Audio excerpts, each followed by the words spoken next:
Cesty severovýchodného Slovenska nás privádzajú k prameňom zdravia, nepoškvrnenej prírodnej scenérie, k nevyčerpateľnému kultúrno-historickému dedičstvu tohto nádherného regiónu, lemujúceho hraničnú časť Poľskej a Slovenskej republiky.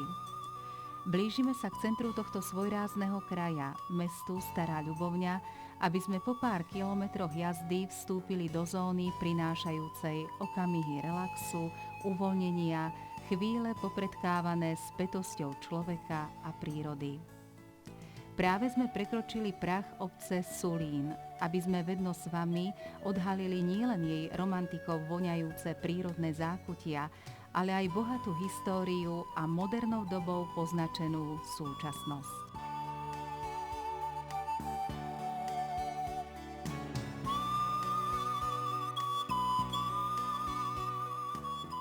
Obec Sulín leží v hlbokom údolí Ľubovnianskej vrchoviny, ktorú svojou činnosťou vytvorila rieka Poprad, ako aj nespočetné množstvo okolitých horských bystrín.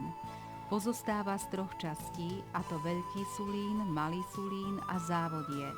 Celá obec sa rozprestiera na čiare dlhej približne 10 kilometrov, v nadmorskej výške 380 až 500 metrov nad morom.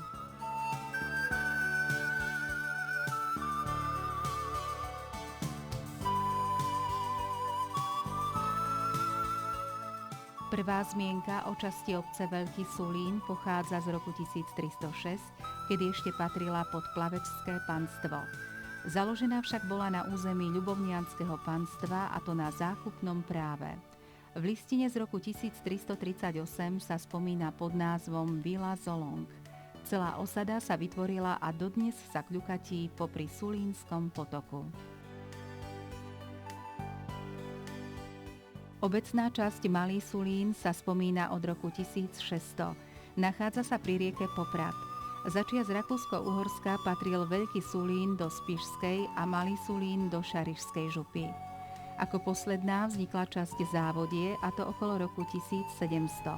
Sprvoti patrila pod obec Mníšek nad Popradom. K Sulínu bola pričlenená až v roku 1960, kedy boli všetky 3 časti spojené.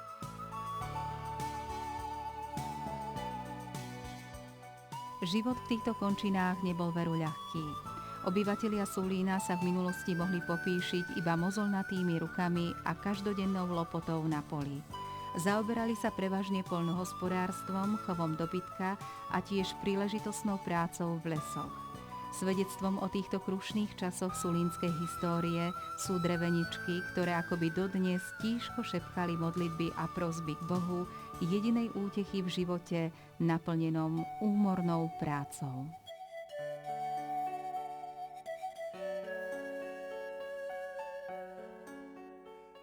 Symbolom pevnej viery k Bohu je grécko-katolícka cirkev postavená v roku 1879. Zasvetená je svätému archanielovi Michalovi. Túto dominantu obce charakterizuje novoklasicistický štýl s barokovými prvkami. Stavba je jednoloďová s rovným uzáverom svätyne.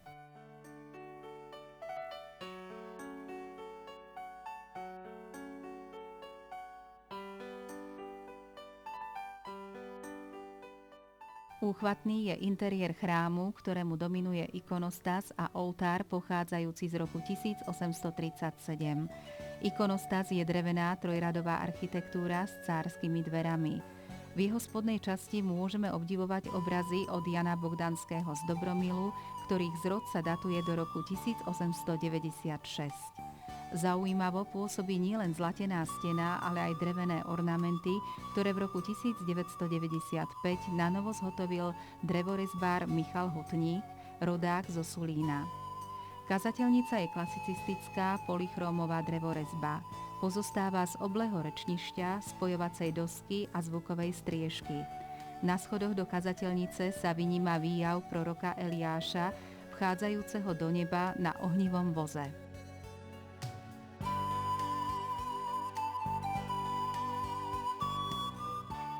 Z každého kúta kostola dýcha láska, pokora a duchovná čistota. Popri rozmanitých nástenných a stropných maľbách nás taktiež obkolesuje množstvo pôvodných, šťastí zrekonštruovaných obrazov s biblickou tematikou.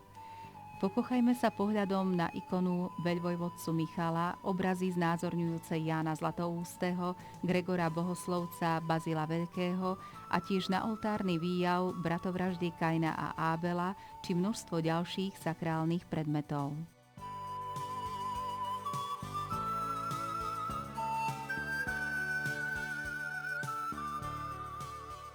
Dodnes je Sulínsky Boží stánok často navštevovaný, a to nehľadiac na dennú hodinu.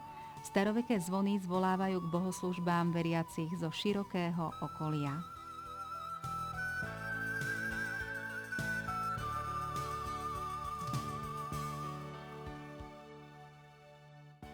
V blízkosti chrámu sa nachádza novopostavená farská budova a tiež cintorín s domom smútku.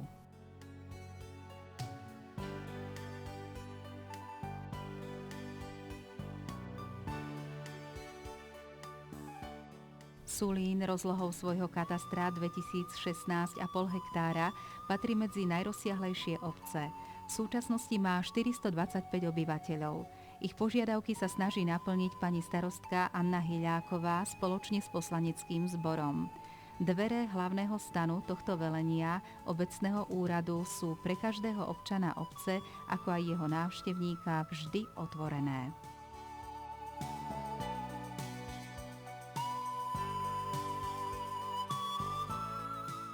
Podstatný rozvoj obce nastal niekoľko rokov po jej oslobodení, ktoré sa uskutočnilo 21. januára 1945. Elektrický prúd bol do obce zavedený v roku 1960, miestny rozhlas v roku 1962 a rok na to aj autobusová doprava. Prvý skupinový vodovod vznikol na Maľarovke v roku 1959. V roku 1976 bol postavený kultúrny dom Závodie a taktiež aj televízny prevádzač na prvý program.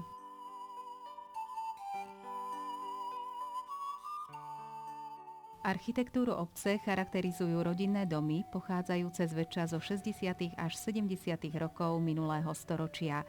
Väčšina z nich prešla rekonštrukciou, aby tak svojím výzorom harmonizovala s novodobou výstavbou, prezentujúcou moderný architektonický štýl. Popri týchto priestranných stavbách so vzorne upravenými predzáhradkami môžeme v Sulíne vidieť aj bytovky.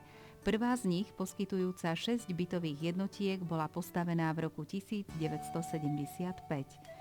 K nej v roku 1983 a 1989 pribudli ďalšie dve, síce s rovnakou kapacitou, ale s kreatívnejším riešením.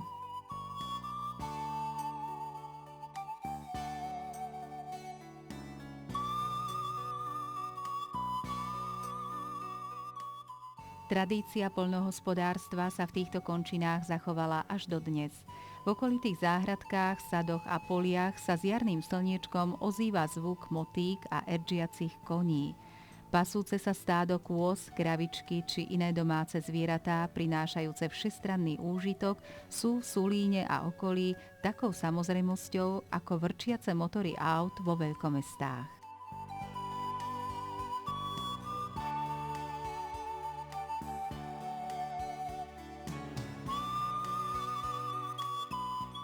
V roku 1979 vzniklo v obci jednotné roľnícke družstvo, ktoré otvorilo dvere k zamestnanosti občanov Sulína.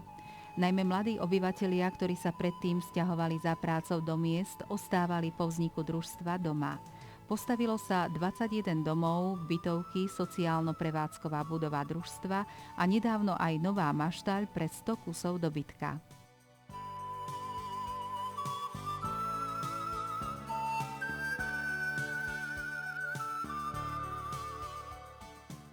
Významným článkom roľníckeho družstva je bačovňa.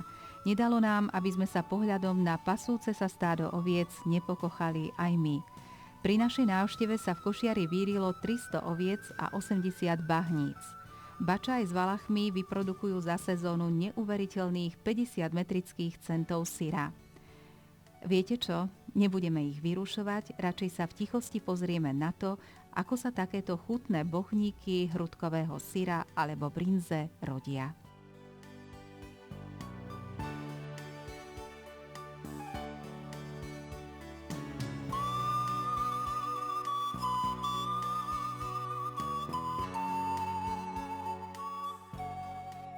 V zimnom období okolité polia a lúky síce utíchnu, ale v sulínskych dvoroch to neustále vrie. Zatiaľ čo voz spoločne s koníkom odpočívajú, naberajúc silu tak potrebnú pre množstvo jarných prác, ktoré ich očakávajú, tak gazda zúročuje svoje celoročné úsilie v podobe zabíjačky. Ako sa môžeme na vlastné oči presvedčiť, v tomto domci nebude na štedrovečernom stole chýbať žiadna z tradičných mäsitých pochúťok.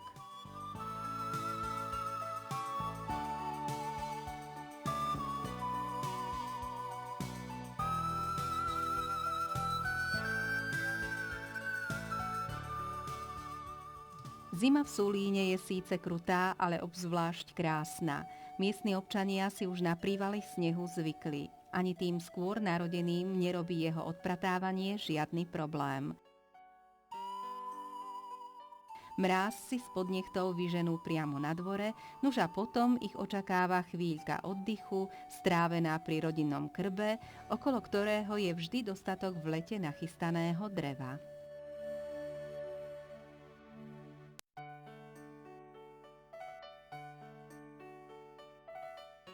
Hrejúce sú aj vianočné pozdravy, ktoré roznáša pani poštárka. Spoločne s ňou sme navštívili príbytok pána Štefana Malastu, ľudového rezbára, ktorý so svojou manželkou Helenou do dnešných čias zachovávajú a rozvíjajú ľudové tradície tohto svojrázneho regiónu.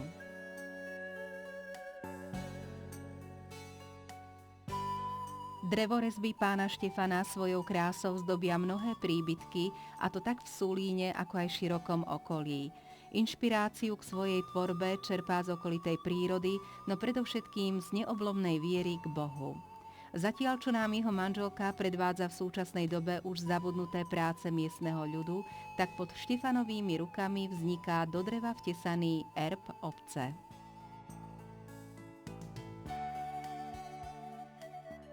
K ľudovým zvykom a obyčajom neodmysliteľne patrí aj tradičný sulínsky kroj. V truhlici pani Heleny tento odev samozrejme nesmie chýbať. Obliecť si ho však nie je až také jednoduché, veď aby bol dojem úplný, určite nesmie chýbať kabát, fartuch, brušľak a majstrovsky zvládnuté obliča. Krásu sulínskych žien dotvárala a zvýrazňovala brošla, pačurky a tiež chustočka.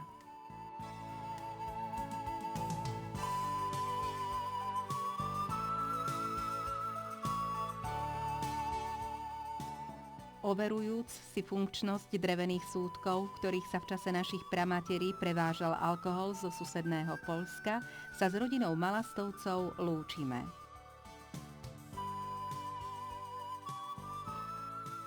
Vonku nás očakáva spomienka na jednu z najvýraznejších osobností obce, básnika, spisovateľa a publicistu Juliusa Ivanoviča Stavrovského Popradova, ktorý sa v Sulíne narodil, zomrel však v roku 1899 v dedinke Čertyžné. Na jeho počesť bola v obci odhalená pamätná tabuľa.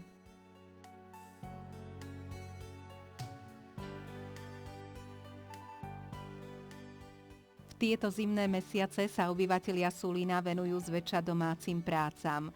Charakteristickou črtou belobou posiatých dvorov sú vonkajšie studne, ktoré do tunajších domácností prinášajú pramenistú sulínsku vodu.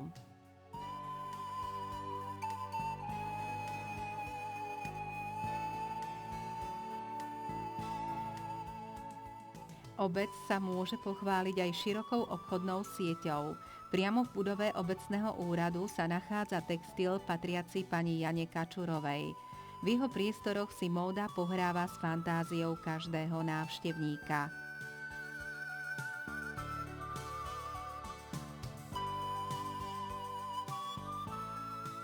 Ak by ste však chceli niečo jedinečné, tak stačí navštíviť zákazkové šitie.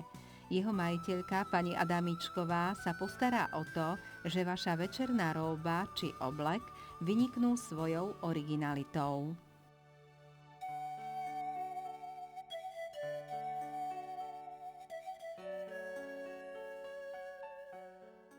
Ak sa pri svojich potulkách potrebujete občerstviť, tak vás s radosťou prichýli miestne pohostinstvo.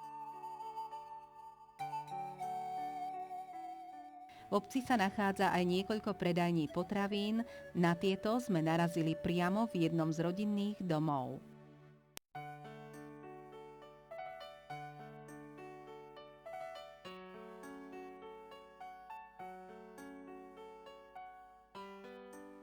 V Malom Sulíne nájdeme popri potravinách patriacich pani Kataríne Kučovej aj ďalšiu predajňu nachádzajúcu sa v kultúrnom dome.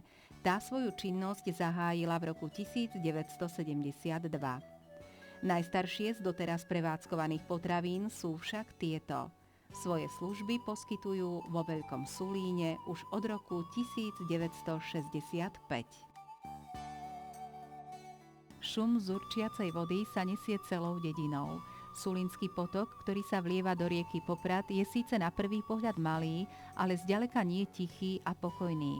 V roku 1958 spôsobil v obci povodeň, ktorá zatopila časť Malý Sulín a v roku 2001 svojim vyliatím odrezala celú obec na 3 dni od okolitého sveta.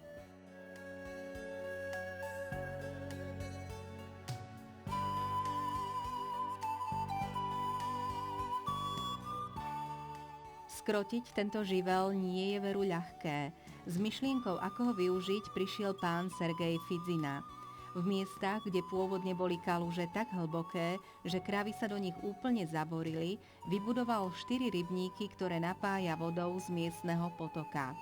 Pramenistá voda je priam ideálna pre chov pstruhov potočných a sivoňa amerického, ktorých sa pod hladinou rybníkov hemží vyše 65 000 kusov. Pán Fidzina spoločne s 2 synmi, Vladom a Vitaliom, pretvorili tento kus nehostinnej krajiny na malý pozemský raj, v ktorom si každý návštevník za zvukov fontány a čľapkajúcich sa rýb môže na chvíľu odpočinúť. V priestoroch štýlového zrubu ochutnávame nielen grillované rybacie špeciality, ale aj znamenité vínko, ktoré prichádza degustovať široká škála turistov z domova a tiež aj zo zahraničia.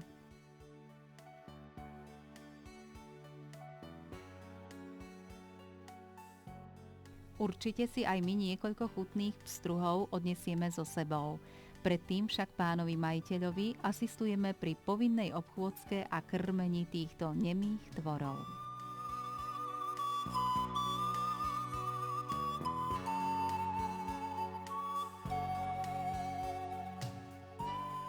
Voda a Sulín sú späté od nepamäti. Veď podľa povesti nesie dedina svoj názov od dievčatka s menom Sulinka, ktoré sa stratilo v lese.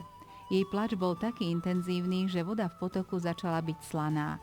Bíla tejto vode dala čarovnú liečivú moc a osade meno Sulín. Na každej povesti je kúsok pravdy. Svedčí o tom prameň liečivej vody Sulinka, ktorý vyviera na území obce. Táto minerálna voda, ktorej liečivé účinky ocenia najmä tí, ktorí podliehajú stresu, únave alebo trpia cukrovkou, dnou, ochoreniami žalúdka a horných dýchacích ciest, sa už v 19. storočí vyvážala do mnohých krajín sveta. V súčasnosti si z tohto prameňa zdravia môžete načerpať aj vy, alebo si naplnené fľaše Sulinky kúpite v ktoromkoľvek obchode na území Slovenska. Plní ich spoločnosť Sulinka, nachádzajúca sa na území obce.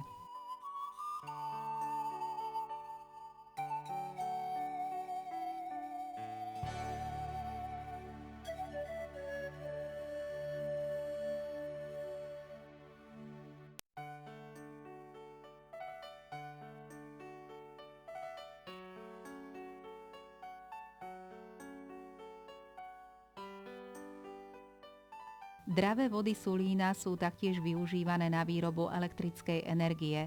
V roku 2004 bola do prevádzky uvedená malá vodná elektráreň, ktorej vlastníkom je RIMI, spoločnosť s ručením obmedzeným. Výkon tejto elektrárne je 750 kW.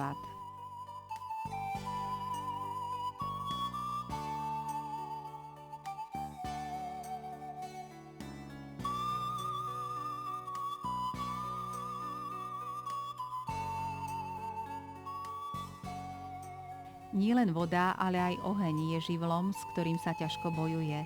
O tom by nám mohli rozprávať členovia hasičského zboru, ktorý má v obci dlhoročnú tradíciu.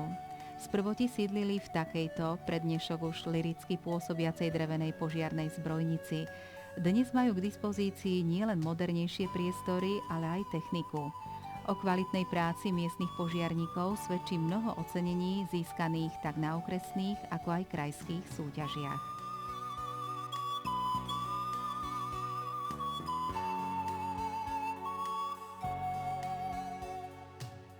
Ekológia je v obci na jednom z popredných miest, svedčí o tom nielen separovaný zber, ale aj športové ihriská zasadené do úchvatnej prírodnej scenérie.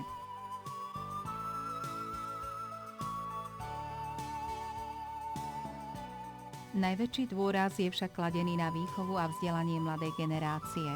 V roku 1959 bola postavená nová základná škola.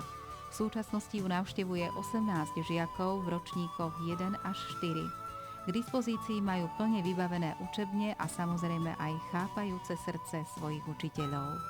Starší žiaci navštevujú 5. až 9. ročník základnej školy v nedalekom Malom Lipníku, do ktorého ich priváža školský autobus.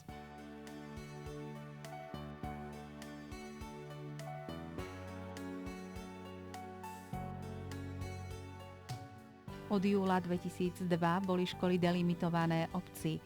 Vznikol nový názov, a to Základná škola s materskou školou Sulín.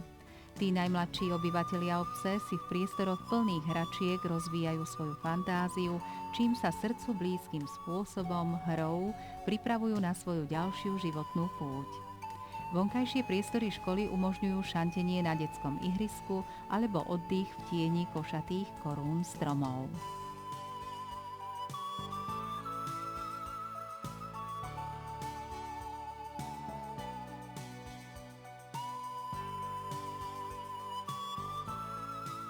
Okolie Sulína je rovnako malebné ako samotná obec. Čo by kameňom dohodil, je Mníšek nad Popradom, odkiaľ sa cez hraničný priechod dostaneme do susedného Poľska, ktoré od Sulína delí iba koryto rieky. Smerom na západ vstupujeme do mesta Stará Ľubovňa s dominantným stredovekým hradom a podhradím, v ktorého priestoroch sa nachádza jeden z najkrajších skanzenov ľudovej architektúry na Slovensku. O kúsok ďalej nás víta Pieninský národný park s prílomom Dunajca, čarovná jazda plťou či návšteva historického Červeného kláštora. V každom ročnom období prináša Sulín a jeho okolie nepriebernú spleť turistických, kultúrno-historických, ako aj športových zážitkov.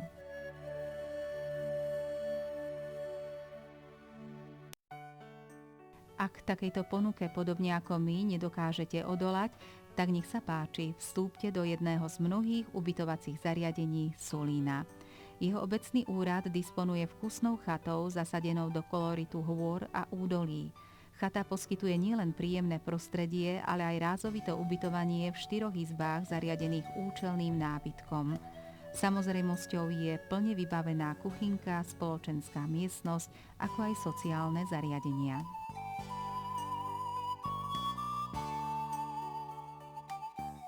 Náročnejších hostí je vždy pripravený uvítať sympatický penzión, ktorý vlastní spoločnosť Sulinka. Okolitá zeleň ovlaží srdce každého milovníka prírody.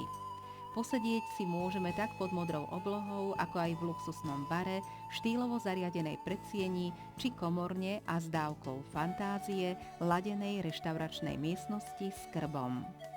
Ubytovanie umožňuje niekoľko vkusne zariadených izieb, ktoré poskytujú azyl 9 dovolenkárom. K týmto lôžkam je možné použiť ďalších 9 prísteliek.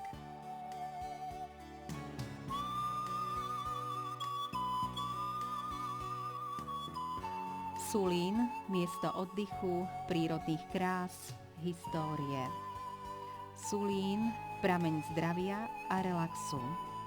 Sulín, oblasť, do ktorej sa každý už po krátkom zoznámení zamiluje, oblasť, do ktorej sa budeme vždy s radosťou v srdci vracať.